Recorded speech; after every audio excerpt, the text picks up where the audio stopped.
preciosa semilla que es tu palabra caiga en la buena tierra de nuestros corazones y pueda producir un fruto abundante al 30, al 60 y al 100 por uno. Te lo rogamos en el nombre de tu Hijo amado. Y el pueblo de Dios dice: amén, amén y amén. Gloria a Dios. El día de hoy, hermano, hemos titulado este pensamiento el momento de la decisión, donde hemos estado abordando esta temática que el Señor nos permitió iniciar la semana pasada. Y solo quiero hacer una breve recapitulación de algunas cosas, hermano, que pudimos encontrar muy lindas a la luz de la palabra. Y meditando en esto, hermano, las decisiones que tomamos van a tener efectos no solo en nosotros, sino que aquellas decisiones que son trascendentales, hermano, van a tener repercusión aún en nuestras generaciones. Y entonces veíamos, hermano, aquí, tal vez le voy a hacer un poquito más grande si ya no lo mira. Después le voy a dar la dirección del oculista donde yo voy también, ¿verdad? Que le hagan ya sus espejuelos. Primer libro de Reyes, capítulo 18, verso 21. Observamos, hermano, a un Elías que se presenta para poder confrontar al pueblo de Dios. Y entonces, como la proclama o el anuncio de Elías era: ¿hasta cuándo van a seguir indecisos? Miren, qué impresionante, hermano. Primer libro de Reyes, capítulo 18, verso 21. Elías los confronta y les dice: ¿hasta cuándo van a seguir indecisos? ¿Hasta cuándo van a seguir titubeando entre dos opiniones? Y entonces, hoy el Espíritu Santo hablaba muchas cosas, hermano, pero una de ellas al final decía que este es un tiempo definitorio, este es un tiempo decisivo, hermano, donde nosotros debemos poner la mano en el arado y ya no podemos estar mirando hacia atrás, ya no podemos estar claudicando entre dos pensamientos, sino que este es un tiempo crucial, hermano, porque de ello depende, de las decisiones que nosotros tomemos, van a repercutir, hermano, en el momento que nosotros nos presentemos ante el tribunal de Cristo, si nosotros decidimos correctamente o decidimos incorrectamente. Vimos también en el libro de los Jueces, capítulo 5, verso 15, que los príncipes de Isaacar, dice la Biblia, que cuando Débora hace una convocatoria para ir a la guerra en contra del ejército de Sísara, los príncipes de Isaacar, mire qué interesante, estaban con Débora. Y sabemos, hermano, que la tribu de Isaacar destacaba por varias cosas, pero una de las virtudes principales de la tribu de Isaacar, ¿cuál es?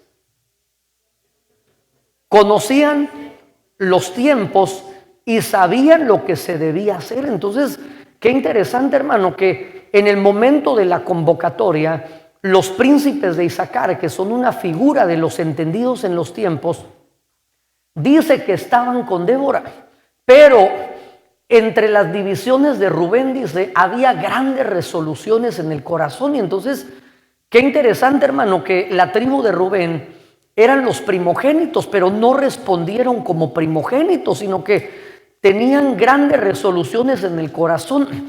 ¿Será que iremos? ¿Será que no iremos? Y mire, hay cosas, hermano, que nosotros decíamos la semana pasada, debemos pedir guianza. Hay cosas que nosotros debemos, antes de determinar, debemos pedirle al Señor, debemos buscar su rostro. Pero hay otras cosas, hermano, que Dios ya las ha dejado establecidas a través del consejo de su palabra. Y entonces, hermano, cuando nosotros vamos a tomar una decisión que Dios ya a través del consejo de su palabra nos ha dejado los parámetros, ahí no habría que consultar. Digamos, si alguien se piensa casar, hermano, y entonces tal vez no le aparece algo y quizás la hermana dice: ay, Señor, pues aunque sea con este Nimrod. No es así. Aunque sea un filisteo, Señor, no es así. La Biblia dice: no os unáis, ¿cómo? En yugo desigual, ¿verdad? De la misma forma, un jovencito que está soltero o que quiere casarse, no puede decir: ay, Señor, pues se va a convertir. Mire, posiblemente sí se va a convertir, pero no sabemos en qué cosa. ¿Verdad? Entonces, por esa razón, hay parámetros que el Señor ya nos ha dejado establecidos, pero en la tribu de Rubén, dice, hubo gran indecisión. Es decir, que estaban claudicando entre dos pensamientos, no se habían determinado. Y entonces vimos también en el libro de Joel, capítulo 3, verso 14, que dice ese verso, multitudes, multitudes hay en el valle de la decisión, porque el día del Señor está cercano. Entonces, ¿por qué razón, hermano? Decíamos, hubo gran indecisión, porque la palabra multitud, vimos, hermano, que proviene de una palabra hebrea que es la palabra jamón. Mire, le dije, apréndase esa, ¿verdad? Por lo menos ya una palabra hebrea se puede. Y esa palabra significa tumulto, significa ruido, significa bullicio. Y entonces, hermano, cuando hay un ruido, cuando hay un bullicio, no se puede escuchar con claridad el sonido de la trompeta. Y la Biblia dice que si la trompeta da un sonido incierto, ¿cómo se sabrá para qué se está convocando? Entonces, hermano, el apóstol Juan observó también cuando es arrebatado y en ese traslado al cielo, dice la Biblia que él observa una gran multitud. Y esa gran multitud, hermano, venían de lavar sus vestiduras en la gran tribulación. Entonces, por eso, hermano, nosotros no podemos ser guiados en base al movimiento de las masas. Ay, pastor, pero es que allá están haciendo eso, toda la gente está haciendo eso, pero mire, nosotros no vamos conforme a la corriente de este siglo. Nosotros vamos conforme a la ley y conforme al testimonio. Y el hecho de que mucha gente esté haciendo algo no quiere decir que estén en lo correcto, sino que nosotros debemos aprender a ser guiados, hermano, por el consejo de la palabra de Dios y a través de la certificación que el Espíritu Santo va a traer a nuestro corazón. Y entonces nosotros, hermano, al ser guiados de esa manera, no vamos a caminar a ciegas, sino que vamos a ser dirigidos por una voz al frente, una voz detrás de nosotros, hermano, una voz sobre nosotros, y vamos a saber que vamos en la dirección correcta. Finalmente vimos en el capítulo 3, verso 3 de Joel, dice que el pueblo se dividió por suertes, cambiaron a los muchachos por prostitución y cambiaron a las doncellas por vino, pero entonces veíamos, gracias hermano Mauricio, veíamos entonces que ahí hubo una división, hermano, y fueron guiados por suertes. Y entonces, hermano, ¿qué hay de aquellas cosas que el Señor dejó para poder guiar al pueblo de Israel? Recordémonos que el Señor les había dado al pueblo de Israel, había un sacerdote que tenía Urim y Tumim. Ellos tenían el consejo de la palabra, el Señor les había enviado profetas. Entonces había diversas fuentes para poder direccionarlos, pero entonces ellos se dejaron guiar por suertes, es decir, como una especie de adivinación. Y entonces seguramente si fueron guiados a través de estas suertes es porque rechazaron la guianza divina. Y entonces, hermano, ¿qué es lo que sucedió? Eso trae caos, hermano, trae catástrofe, trae confusión. Y quiero que vayamos entrando entonces a algo donde nos quedamos la semana pasada, que es algo en el capítulo 3, verso 9 del libro del profeta Joel, en el cual observé yo, hermano, más bien el Espíritu Santo me abrió el entendimiento y me permitió observar que aquí aparece el ministerio quíntuple para poder dirigir a la iglesia. Por eso, mire, es algo, hermano, que seguramente vamos a estar repitiendo y ahondando cada vez más acerca de la necesidad. Mire, que el ministerio quíntuple no solo quedó para tenerlo como una referencia, hermano, como algo en lo cual nosotros tenemos un concepto o tenemos un conocimiento, sino que definitivamente, hermano, en nosotros se va a cumplir el capítulo 4 del libro de la carta que escribe el apóstol Pablo a los Efesios, donde nos deja ver que ese ministerio quíntuple quedó para nosotros, hermano, para poder prepararnos. no hay otra forma, hermano, en que la iglesia pueda ser equipada y pueda ser preparada a fin de que pueda llegar a dar esa estatura, porque es necesario que la iglesia del Señor Jesucristo alcance una estatura, porque nos van a medir. La Biblia nos deja ver que en el final de los tiempos van a medir el atrio, van a medir el altar, van a medir a los que adoran en el altar. Y seguramente si nos van a medir, hermano, es para que podamos salir aprobados si es que hemos alcanzado esa estatura. Y la forma que la Biblia nos deja ver a través de la carta a los Efesios, en el capítulo 4, desde el verso 11, es que el Señor ha dejado a la iglesia esos 5 ministerios a fin de que todos, mire, a fin de que todos, no dice que algunos, hasta que todos alcancemos la unidad de la fe y del Espíritu, del conocimiento del Hijo de Dios, la condición de un hombre maduro y la medida de la plenitud del varón perfecto. Entonces, para que nosotros podamos dar esa estatura, para que podamos dar ese peso, el Señor nos ha dejado ese ministerio quíntuple para poder equipar a la iglesia. Y entonces, mire, y alguien dirá, pastor, pero ¿y si aquí solo hay pastor? ¿Cómo nos va a equipar el ministerio apostólico? Eso podría ser allá en Guate, donde está el apóstol Sergio, ¿verdad? Pero no es que nosotros tengamos que ser necesariamente un ministerio apostólico como un doma, pero sí no somos apóstoles, pero sí fluimos en el mover apostólico. Por eso estamos bajo un manto apostólico. Por eso operamos bajo un manto profético, bajo un manto evangelístico, bajo un manto pastoral y un manto magisterial, hermano. Y entonces a través de esas 5 unciones, hermano, van a fluir. ¿Por qué? Porque lo que cae sobre la cabeza cae sobre las barbas y desciende finalmente sobre el borde de las vestiduras. Entonces, hermano, por eso la importancia, mire, yo le doy tantas gracias a Dios, hermano, pero a la vez esto conlleva una gran responsabilidad, porque la Biblia dice que al que más se le da, más se le demanda. Entonces hay una gran responsabilidad, hermano, porque el Señor nos ha dado abundancia, pero Él está esperando. Recuerde que siempre que Él siembra, ¿qué está esperando? Una cosecha. Siempre que Él invierte, como en la parábola de los talentos, está esperando, hermano, que nosotros podamos ser fructíferos.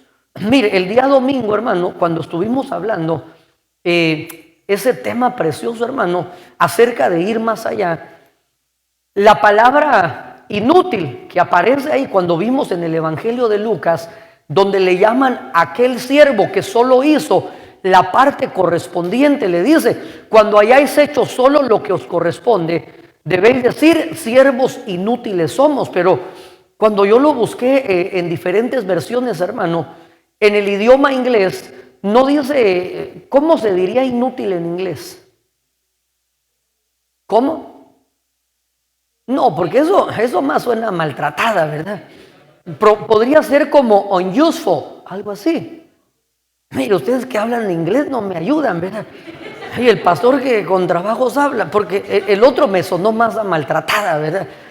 Pero cuando nosotros vemos en la Biblia King James, no dice unuseful servant, dice unprofitable servant. ¿Qué es la palabra? ¿Qué quiere decir unprofitable? Que no produce ganancia, que no produce, es decir, que es alguien improductivo. Entonces nuestro Dios, hermano, siempre está esperando que nosotros produzcamos. Por eso la Biblia dice, ustedes no se eligieron a sí mismos, sino que fueron elegidos. Pero el propósito de haber sido elegidos es para que demos fruto y lo demos en abundancia. ¿Por qué? Porque viene un tiempo donde nos van a inspeccionar y la Biblia dice que todo árbol que no da buen fruto será cortado y echado al fuego. Entonces, eso no significa que va a perder la salvación. Lo que eso significa es que va a tener que ser llevado al fuego de la gran tribulación, para que ahí pueda madurar y pueda dar frutos dignos de arrepentimiento, frutos dignos de un cambio de mentalidad, hermano. Pero entonces, mire, volvamos aquí al capítulo 3, verso 9, donde quiero que veamos, hermano, Aquí hay 5 habilitaciones o el ministerio quíntuple operando para poder direccionar a la iglesia. Y entonces dice el capítulo 3, verso 9, proclamad esto entre las naciones, preparaos para la guerra, despertad a los valientes, acérquense y suban todos los soldados. Entonces, la semana pasada, hermano, vimos que aquí aparecen los 5 ministerios y entonces, primeramente, a la hora de hacer la proclama, aquí entra en operación el ministerio profético. Y entonces alguien dirá, pastor, pero si el que proclama es el apóstol, ¿verdad? Sí, pero ¿cómo se llama la proclama? ¿Proclama qué? Proclama profética. Por eso lo que nosotros recibimos es una profecía, no una palabra profética, porque hemos recibido bastante instrucción acerca de la palabra profética. Cuando alguien recibe una profecía, muchas veces, hermano, debido a la mala instrucción, decimos, el Señor me dio una palabra profética. ¿Cuál es la palabra profética? ¿Cuál? La palabra profética es la que está escrita, a la cual dice el apóstol Pedro, hacéis bien en prestar atención, como una antorcha que alumbra en medio de un lugar oscuro. Entonces, la palabra profética, ¿quién la dio? El Padre. ¿Y el Hijo qué da? ¿El Hijo da qué? El Hijo da el ministerio profético. ¿Y el Espíritu Santo qué da? Hermana Marita Zarco, a ver, como que veo que me dice, pregúnteme así con los ojitos. Ayúdenle ahí para que el Espíritu Santo da qué. A ver, hermana Marita. Eso, mire ahí, pégale una estrellita, hermanita. Entonces, el Padre da la palabra profética, el Hijo da el ministerio profético y el Espíritu Santo da los dones de profecía. Entonces, por esa razón, cuando nosotros recibimos, no es, tengo una palabra profética, no, es una profecía. Entonces, aquí aparece en operación el ministerio del profético o el profeta, haciendo una proclama, proclamad esto entre las naciones. Y entonces lo siguiente que aparece, la siguiente acción es, preparaos.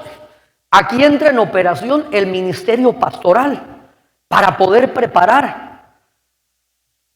Despertad a los valientes. Aquí entra el ministerio apostólico, despertando a los valientes. Posteriormente aparece esta acción que es acercarse. Y finalmente dice, suban todos los soldados.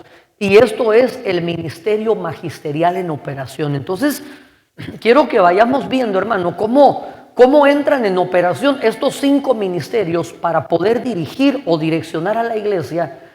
Y entonces, mire, ¿por qué le decía yo que el ministerio profético es el que proclama? Esta palabra, aquí se la voy a poner nuevamente.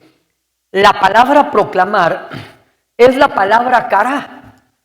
Y esta palabra cará quiere decir proclamar, quiere decir anunciar, quiere decir grito, quiere decir profetizar. Entonces, por eso es importante, hermano, mire, que nosotros seamos direccionados, pero hay algo que quiero yo enfatizar, hermano, y es que la profecía nunca fue enviada para poder dirigir a la iglesia. ¿Sí o no? Porque lo veo así como la profecía no es enviada para que sea el timón, sino que la profecía debe de tener 3 parámetros. ¿Para qué es enviada la profecía?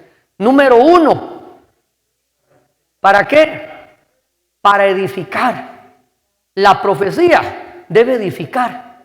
Después, exhorta. Ni modo, si hay que pasar el tráiler, pasa el tráiler cargado con Coca-Cola y con un chofer bien maiceado, ¿verdad? Y finalmente, tiene que traer consuelo.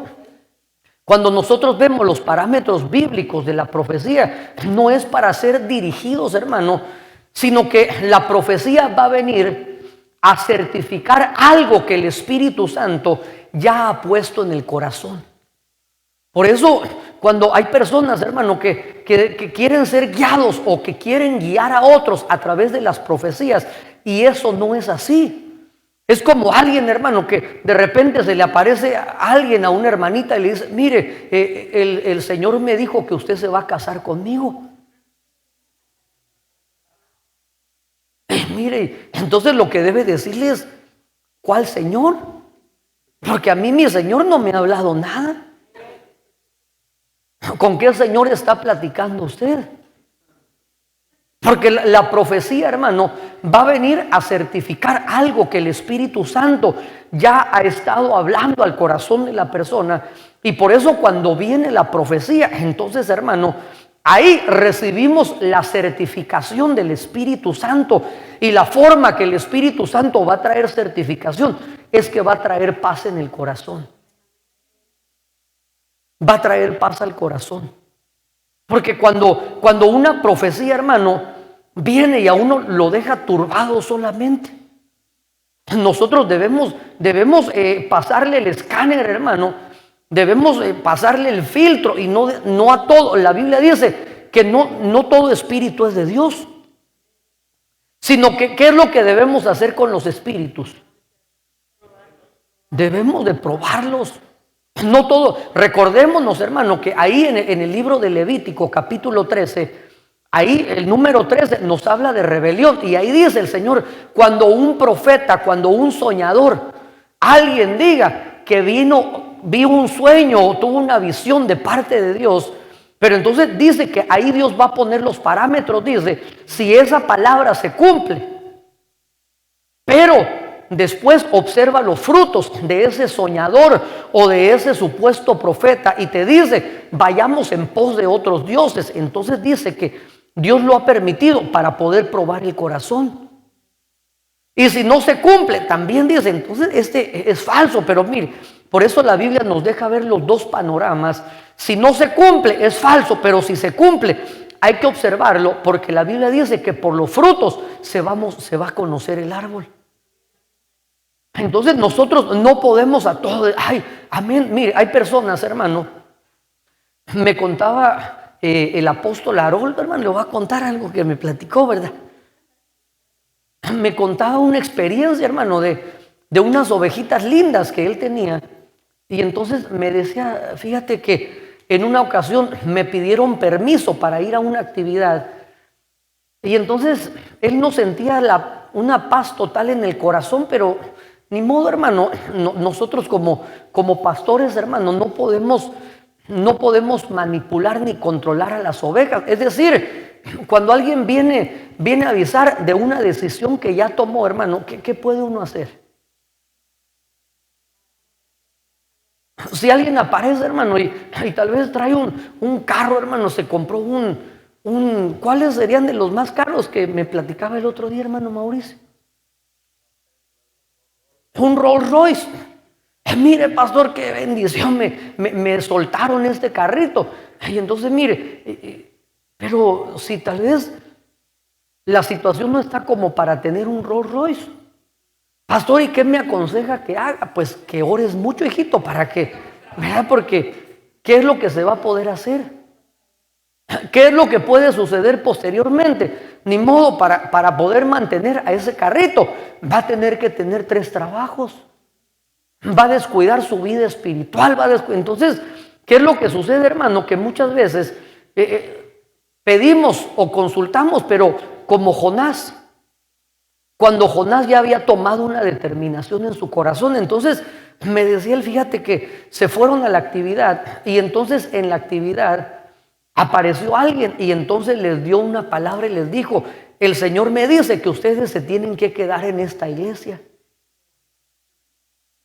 Y entonces, hermano, al siguiente servicio regresaron con el apóstol y entonces lo estaban esperando y le dijeron: mire, queremos decirle que nos vamos a ir porque fuimos a la actividad y el Señor nos habló y nos dijo: ustedes son de aquí. Y entonces, ¿qué es lo que sucedió, hermano? Los enlazaron con una palabra. Una palabra que seguramente, hermano, no surgió del corazón de Dios, sino que Eran ovejitas, hermano, que eran ovejitas lindas. Entonces dije, esas ovejitas aquí van a ser de bendición.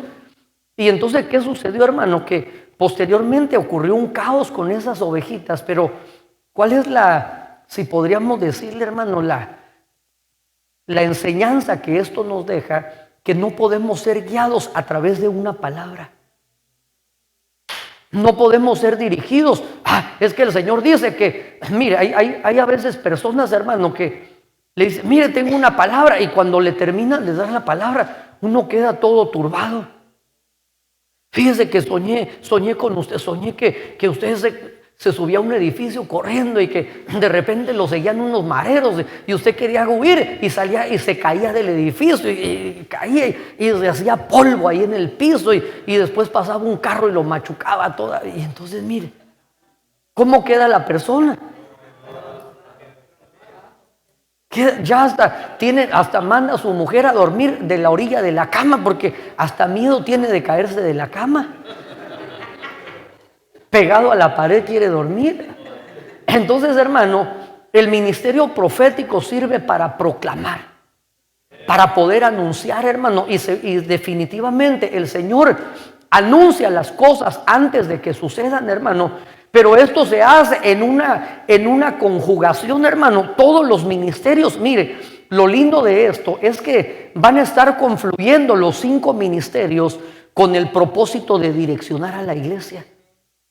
Cuando viene la profecía, hermano, la profecía viene alineada al escrito está.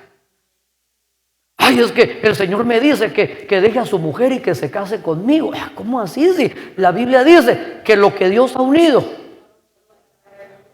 no lo separe el hombre. Entonces por eso debemos ser cautelosos.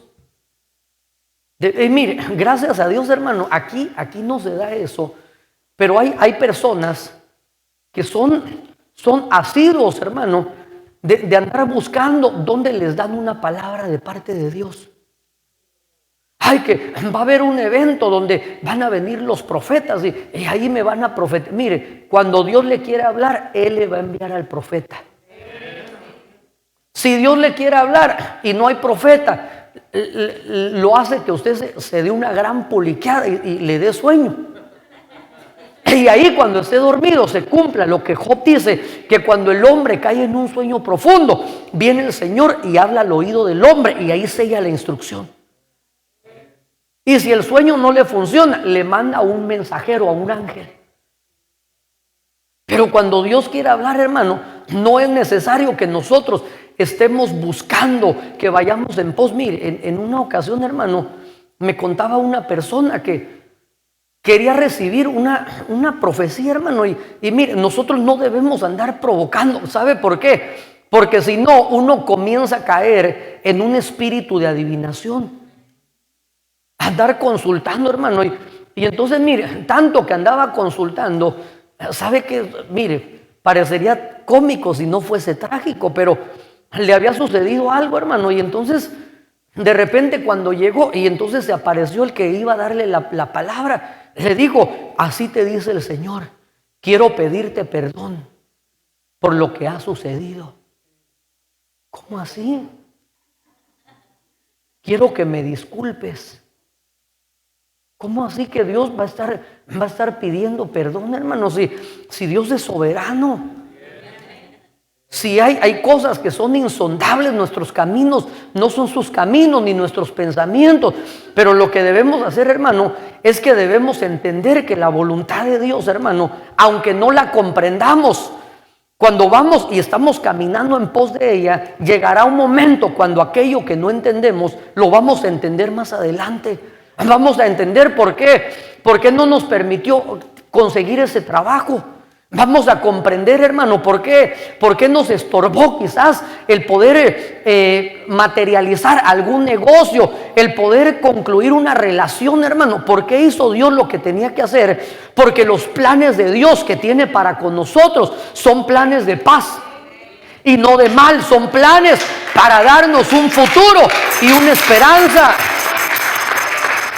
Pero cuando yo le pregunté, ¿y qué te diga? Es que Dios quería pedirme perdón. ¿Cómo así?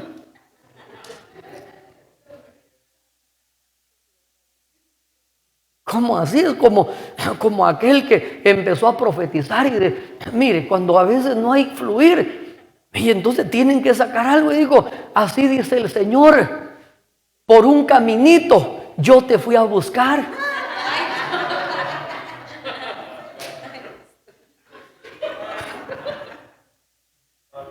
Mejor hubiera dicho, así dice Leo Dani, no, así dice el Señor. Entonces, mire, sigamos aquí.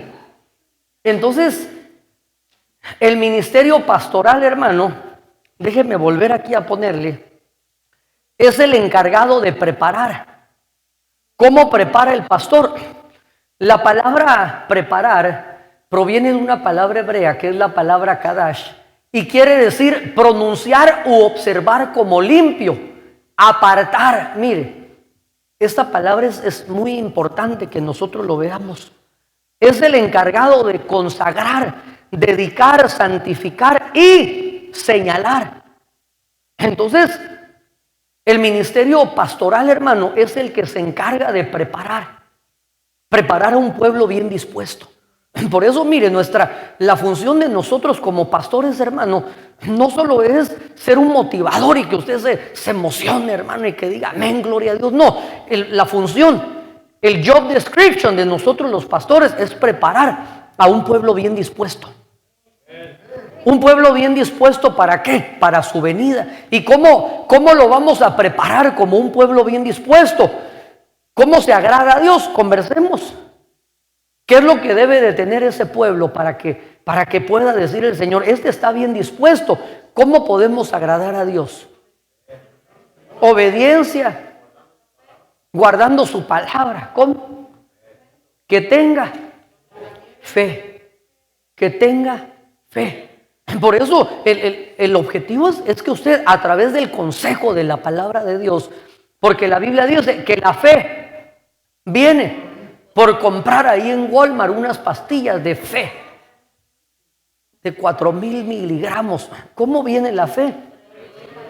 Por el oír, por el oír, por el oír. Por eso, mire, aunque qué lindo, hermano. Yo sé que algunos hermanos vienen de su trabajo y ni modo, después de la alabanza ya brincó, danzó, hermano. Y ya cuando uno se sienta y oye que el pastor bla, bla, bla, bla, bla, bla. Y uno dice, síguele, pastor, ¿verdad? Y hasta me arrulla.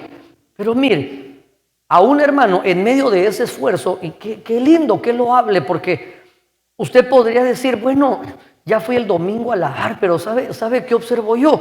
Que usted quiere ir más allá. Usted quiere ir más allá.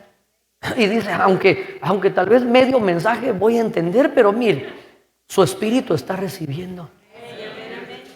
Y ahí es donde se va a cumplir, hermano, lo que la Biblia dice, que la palabra que sale de su boca no regresará a él atrás vacía. Ay, aunque usted esté allí, pero mire, Dios está viendo su esfuerzo, hermano. Y la Biblia dice que es necesario que todo el que se acerca a Dios crea que Él existe, pero que también es galardonador de aquellos que le buscan. Entonces, el objetivo del pastor, hermano, es preparar a un pueblo bien dispuesto, pero un pueblo, hermano, que cuando el Señor vuelva, dice la Biblia, cuando el Señor venga, hallará fe en la tierra. Entonces quiere decir que la fe, hermano, es un ingrediente o un elemento que en la medida que la iniquidad está aumentando, la fe de muchos va a ir menguando al punto que muchos van a terminar apostatando. Muchos van a terminar, hermano. La palabra apostatar significa salirse fuera del camino. Personas que en algún momento profesaron esta fe, hermano, creyeron y abrazaron esta doctrina, debido a que su fe va menguando, hermano, terminan fuera del camino. Y fuera del camino sabemos que hay peligros tremendos. Está Dan, que la Biblia dice serpiente junto al camino, que muerde al caballo y al jinete lo hace retroceder. Junto al camino está la ramera. Junto al camino están los ciegos como Bartimeo, hermano. Entonces, junto al camino hay muchos peligros. Y por eso la importancia, mire, que nosotros nos mantengamos en el camino. No podemos decir, me voy a tomar un mi break y me salgo un ratito del camino, mire, peligroso. mantengámonos aquí en el camino. Me gustaba lo que decía el apóstol acerca de la importancia de que el rebaño brinda esa protección, hermano. Al estar dentro del rebaño, mire, y seguramente cuando uno va dentro del rebaño, si uno se cansa, pero va en medio ahí, lo llevan los otros, ¿verdad? Ahí los más fuertes lo van a apretar y uno va caminando ahí. Pero si uno comienza a apartarse, comienza a dejarse, hermano, están los depredadores. Entonces, mire, ¿cómo es la forma, hermano, que el pastor prepara? Por eso le decía yo que esa palabra apartar es una palabra que quería yo resaltar. Aquí en el capítulo 27, verso 32 del libro de Levítico, dice: todo diezmo del ganado o del rebaño, o sea, de todo lo que pasa debajo del cayado, la décima parte, la décima cabeza será cosa consagrada al Señor. Entonces, mire, ¿cómo consagraba o cómo apartaba el pastor? La forma que el pastor apartaba, es decir, para poder preparar a un pueblo bien dispuesto, para que sea como una ofrenda, como un sacrificio que se presenta a Dios, es que iban pasando las ovejitas y entonces el pastor iba contando 1, 2, 3, 4, 5, 6, 7, 8, no mambo, 9. Al llegar a la número 10, él la marcaba. ¿Por qué? Porque su vara la tenía manchada con sangre y entonces tocaba la cabeza de la oveja, y entonces cuando iban pasando, entonces cuando terminaban de pasar todo el rebaño, entonces lo que hacía era apartar las que habían sido marcadas, y eso era el diezmo, eso era la primicia para Dios. Entonces, ¿cómo lo hace, hermano? Lo hace, mire qué interesante esto. Todo el diezmo del ganado o del rebaño, o sea, de todo lo que pasa debajo del cayado. ¿Qué es lo que hace falta, hermano? Mire, hoy otra de las profecías decía algo impresionante, y el Señor decía que este es un tiempo para estar ceñidos. ¿Por qué? Porque la única forma de poder erguirnos, hermano, y de poder levantar nuestros ojos para el tiempo de nuestra redención es ser ceñidos. Pero mire, para dejarnos ceñir, hermano, aquí hay una figura impresionante. Dice que todo el ganado o todo el rebaño de lo que pasa, ¿por dónde tenía que pasar? Debajo del cayado. ¿Qué significa eso? Conversemos. Sí, tenía que ser marcado, tenía que el cayado pues lo tiene el pastor, pero ¿qué representa eso? En Spanish. Exacto. Someterse bajo autoridad. No dice todo el rebaño que pase por donde quiera pasar, no. Por enfrente, por atrás. Es más, si hay una que brinque, que pase encima del pastor, no. Todo el diezmo del ganado o del rebaño, o sea, todo lo que pasa debajo del cayado. Porque mire, lo que no pasa debajo del cayado, hermano, el pastor no lo puede preparar. Yo les he dicho en repetidas ocasiones, se cuida al que se deja cuidar. Se enseña al que se deja enseñar. Se corrige al que se deja corregir. Se consagra al que se deja consagrar, hermano, porque aquí no podemos obligar a nadie. Mire, usted venga para acá y me quito el cinturón, hermano. ¿Cómo así? La autoridad es algo que se reconoce. La autoridad, mire, la autoridad no se puede imponer.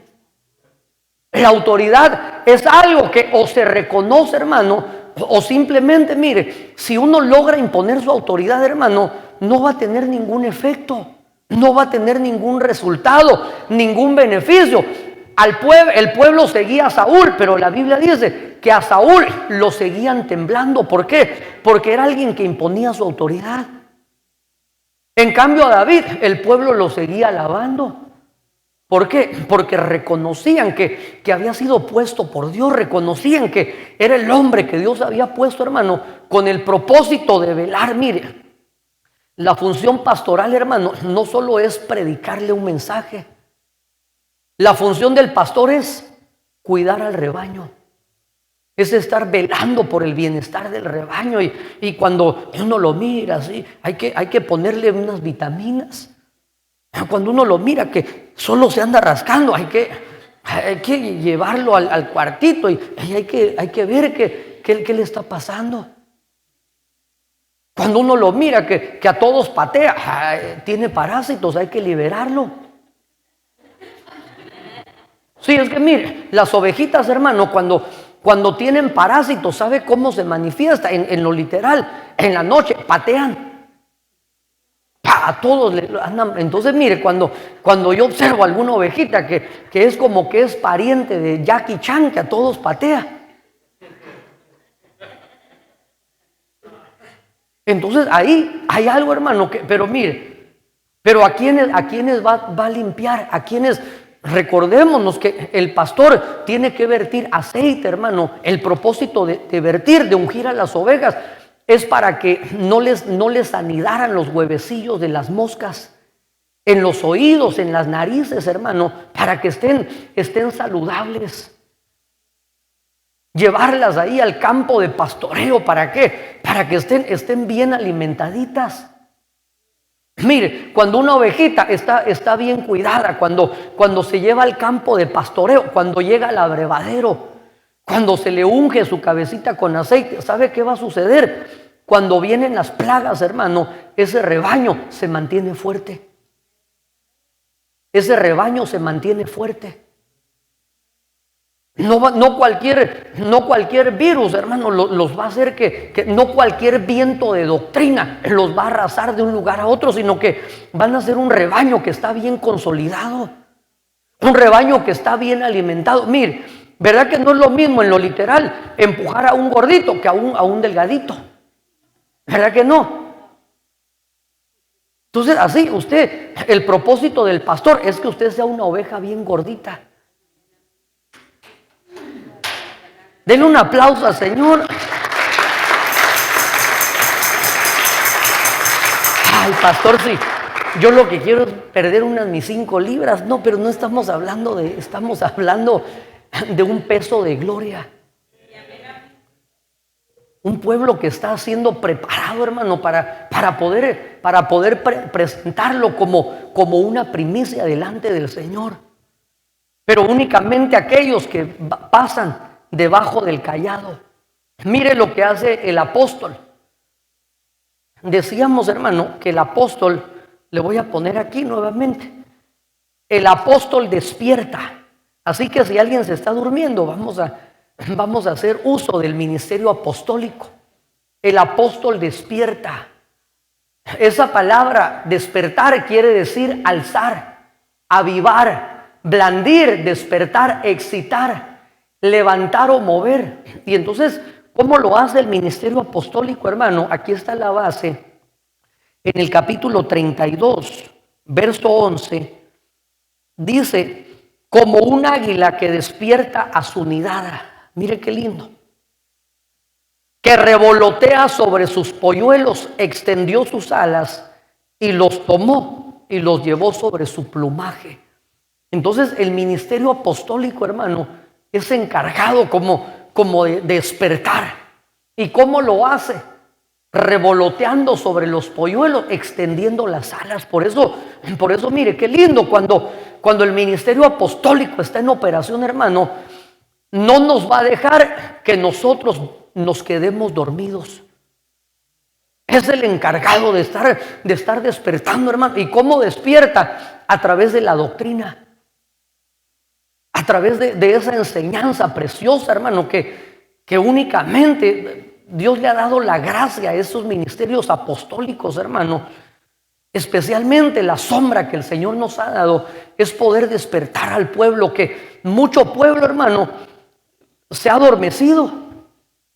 Pero si nosotros sabemos que se acerca ese momento glorioso, pero ¿cómo lo vamos a saber? A través, hermano, de la instrucción, a través del consejo apostólico. Dice que es el encargado, mire, está ahí revoloteando sobre sus polluelos, extendiendo sus alas.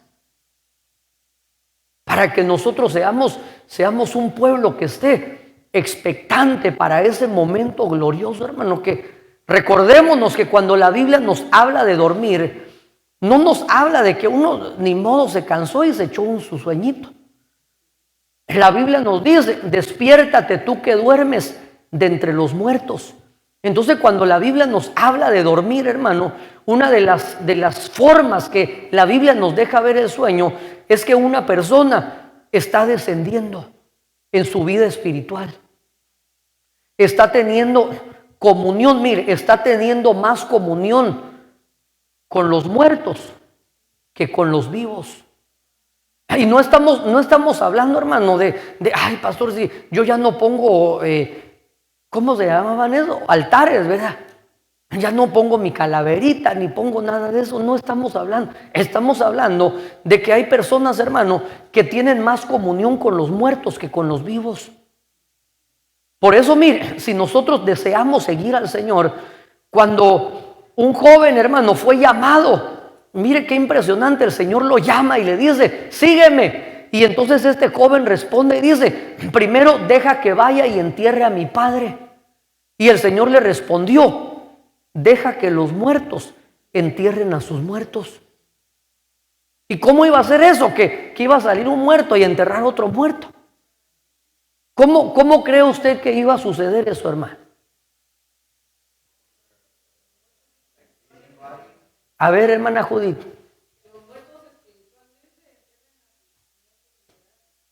Es decir, que nosotros, hermano, efectivamente, que la comunión nuestra, hermano, debe de ser con los vivientes. Mire, si digamos en nuestro, no estoy hablando necesariamente en nuestros trabajos, porque ahí, hermano, nosotros tenemos que convivir con toda clase de personas. Pero el apóstol Pablo nos pone parámetros y él dice: yo no digo que no convivan, que no tengan comunión con el mundo, porque entonces habría que salir del mundo. Él dice: lo que yo os digo es que no, ni siquiera se sienten en la mesa con alguno que, llamándose hermano, y comienza a dar una lista, sea fornicario, sea adúltero, sea borracho, sea maldiciente. Entonces, hermano, nosotros debemos ser cautelosos con quienes nosotros estamos teniendo más comunión. Mire, y ahora apliquémoslo al tiempo presente, hermano. Podría ser que tal vez no es una persona literal con la que uno pasa tiempo de comunión. Ahora podría ser que el mayor tiempo de comunión con los muertos es a través del teléfono celular. Porque ahí en las redes sociales, hermano, ¿qué es lo que más abunda? Muertos. Ay, pastor, todos mis friends están vivos. No, estamos hablando de qué es lo que se mueve en esos ambientes. Y mire, haga usted una prueba, hermano. La mayoría de los teléfonos celulares o de los dispositivos móviles tienen algo para que nosotros podamos saber cuánto tiempo usted dedica a estar en su teléfono al día.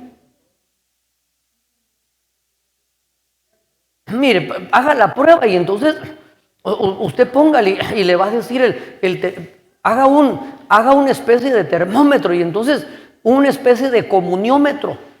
Comunión con el que vive, comunión con los vivientes. Y cuando vea, le va a decir su teléfono: tú pasaste 18 horas conectado al teléfono. No, mire, es que haga la prueba. Es que a veces nos da risita, ¿verdad? Pero si usted hiciera la prueba, se sorprendería, hermano, del tiempo que tal vez invertimos, hermano, en tener comunión con los muertos. Y a veces, mire, decimos: vamos a orar. Ay, sí, vamos a... Padre, en el nombre de...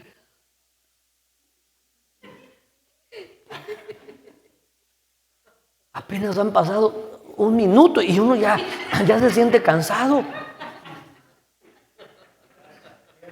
Ay, Padre, ¿será que tiene batería el reloj? Porque no veo que... ya se le acabó todo el parque, ni 3 minutos. Y en cambio, mire, no lo haga ahorita, hermano. Hágalo cuando llegue a su casita. Revise esa función de su teléfono celular para que nosotros veamos un parámetro, hermano. ¿Qué tanta comunión estamos dedicando a los vivientes o al que vive. Y cuánta comunión. Entonces por eso es importante, hermano, que nosotros despertemos. Porque mire, el Espíritu Santo nos ha venido hablando ya en repetidas ocasiones, hermano, en muchas, diciéndonos: es necesario prepararnos porque los días que vienen son malos. Es necesario prepararnos, hermano. Y mire, y entonces si el Señor nos está hablando, seguramente, hermano, es porque viene una situación difícil, pero Él no nos va a dejar a la intemperie, no nos va a dejar a nuestra suerte, sino que por eso, así como lo hizo con José, lo hará también con nosotros. Entonces, mire, el ministerio evangelístico es el encargado, déjeme ponérselo aquí nuevamente para despertarlo. Es el encargado de acercar. Y entonces, ¿cómo acerca el ministerio evangelístico? El ministerio evangelístico, dice Isaías capítulo 58, verso 1: clama a voz en cuello, no te detengas, alza tu voz como trompeta y anuncia a mi pueblo su rebelión y a la casa de Jehová, a la casa de Jacob su pecado. Entonces, esa palabra, hermano, quiere decir venir a traer, acercar. El ministerio evangelístico es el que se encarga de acercar al pueblo. Por eso, mire, cuando en medio de esta situación, hermano, o diferentes situaciones, es esa unción evangelística que no solo va a operar en la vida del ministro, sino que tiene que operar también en ustedes. Porque lo que cae sobre la cabeza, cae sobre las barbas y sobre las vestiduras. Entonces, mire, cuando una ovejita la mira uno que ya no se acerca, ¿qué es lo que debemos hacer? Acercarla a través de esa unción evangelística. Y finalmente, el ministerio magisterial, dice la Biblia, que es el que hace subir a los valientes, suban. El ministerio magistral, esa palabra subir, viene de una palabra hebrea que es la palabra Alá, pero no Alá como el Dios que adoran los musulmanes, sino que es esa palabra, quiere decir ascender. Entonces, ¿qué hace el ministerio magisterial? Provoca la acción. Porque ¿de qué sirve que oigamos la palabra y no la pongamos por obra? Pero mire, muchas veces nosotros podemos oír y no poner por obra, no porque no querramos, sino porque no entendimos. Entonces, el ministerio magistral, hermano, es una unción tan maravillosa, porque lo que hace es abrir el entendimiento a través de la enseñanza. Por eso en la parábola del sembrador dice: los que oyeron la palabra, la recibieron con gozo, pero no dieron fruto, son aquellos, dice, que la oyeron, pero no hubo entendimiento. Entonces el ministerio magisterial es el encargado. ¿Para qué? Para poder direccionar a la iglesia. ¿Cómo? Provocando la acción. Que no solo seamos oidores, sino que seamos oidores y seamos hacedores de la palabra. Que la pongamos por obra. Y entonces mire, esto es impresionante, hermano, porque concluyo con este verso, Oseas 4:6. En la Biblia Peshitta dice: mi pueblo no avanza, no porque sea perezoso, no porque sea negligente, sino dice, porque no tiene entendimiento. Pero mire, ¿por qué no tiene entendimiento? Dice ahí mismo, porque lo menospreciaron, porque menospreció la instrucción. Entonces, por eso lo importante, hermano, que nosotros vengamos ávidos a la hora de recibir la instrucción. Señora, aquí estoy, aquí están mis 5 sentidos, o 4 por lo menos, y el de la vista se cierra, que el del oído se incremente, ¿verdad? Pero Señor, quiero recibir tu palabra para que tu palabra produzca fruto abundante en mi vida. Y que podamos ser dirigidos, hermano, que podamos ser guiados aún en medio de una situación como la que jamás hemos vivido. Si me ayudas, hijito, aún en medio de la situación que hemos atravesado, pero aún, hermano, en medio de las cosas que están por venir, en medio de las cosas que la Biblia nos deja ver que son cosas difíciles, hermano, no caminaremos como quien va a ciegas. Esa unción quíntuple se va a encargar, hermano, de direccionar a la iglesia. Y qué maravilloso que aún cuando atravesemos el desierto, que podamos ser guiados, como declara el capítulo 3 del libro de Éxodo, que Moisés logró llevar al pueblo, al rebaño, más allá del desierto, hasta que llegaron a Horeb, al monte de Dios. Entonces, digámosle al Señor: Señor, guíanos tú.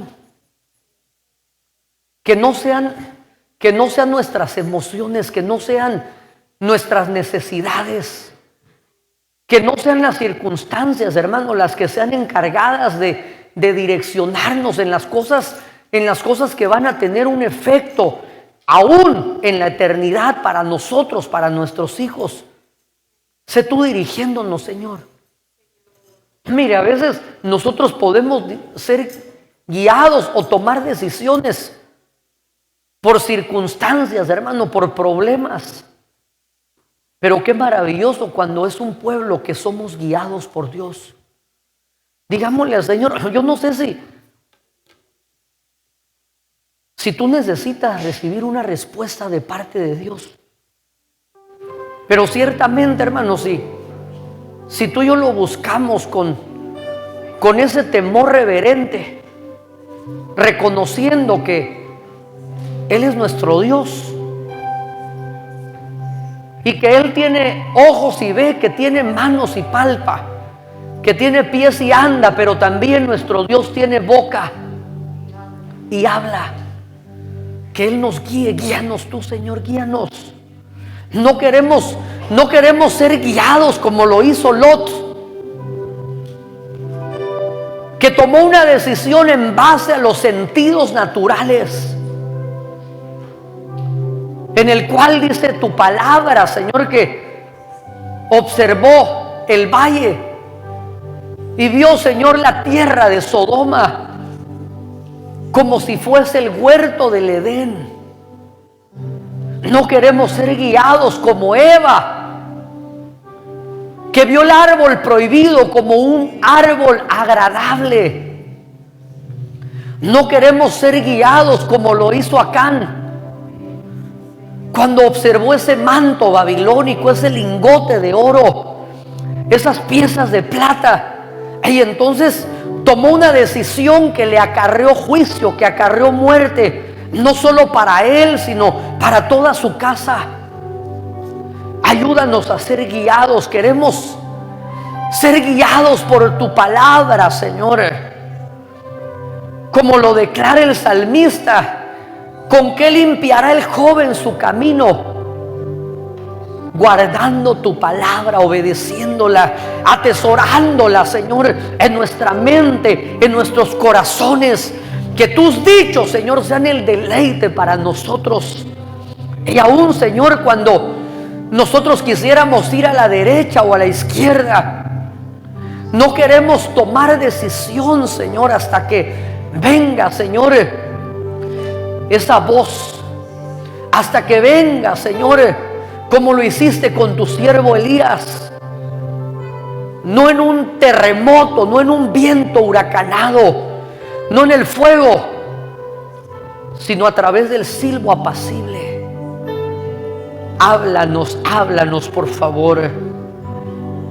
Oh, sí, Señor, háblanos, háblanos. Guíanos, háblanos por la noche, Señor.